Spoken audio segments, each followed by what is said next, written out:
بسم الله الرحمن الرحيم. waxaa jira muuqaal yar oo aanu rabno inaanu dadka tusno. dadka Soomaaliyeed intooda badan waxay isweydiiyaan maxaa Soomaalida ku kalifay inay noqdaan burcad-badeed.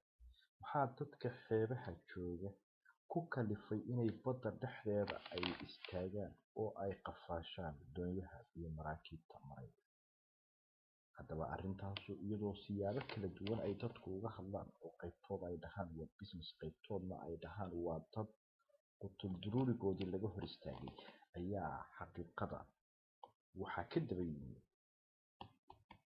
filimkan gaaban ee aanu idiin soo dayn doono. filimkani wuxuu ku tusayaa sida ba'an ee dowladaha shisheeye ay u boobayaan badda Soomaaliya. bal ila daawada sida arxan darrada ah ee badda Soomaaliya ay u boobayaan dowladaha shisheeye, gaar ahaan dowladda Yemen.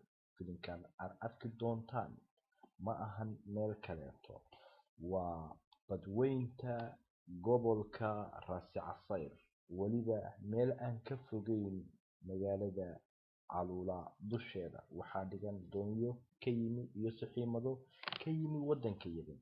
waxaa saaran dad Yemeniyiin ah. waxaa la hayaa waa shabaag baa afarteeda koone la isla hayaa.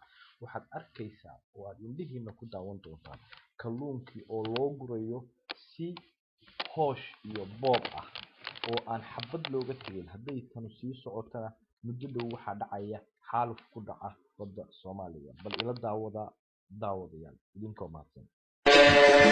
haddii aanan dhulkaygo dhuux cadaawo ku karin, haddii aanan dhulkaygo dhiig kuugu foldhigin, haddaan dhulkaygo gobonimada soo dhicin, Soomaali kama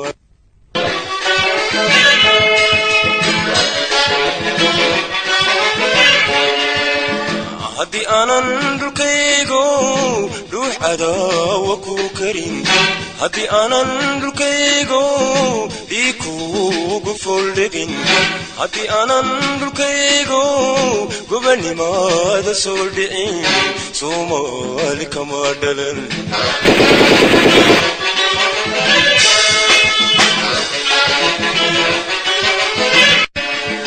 maalkaaga maandhagan canihiisa maandhamin, maalkaaga maandhagan canihiisa maandhamin, ciidana dhaguma ledin.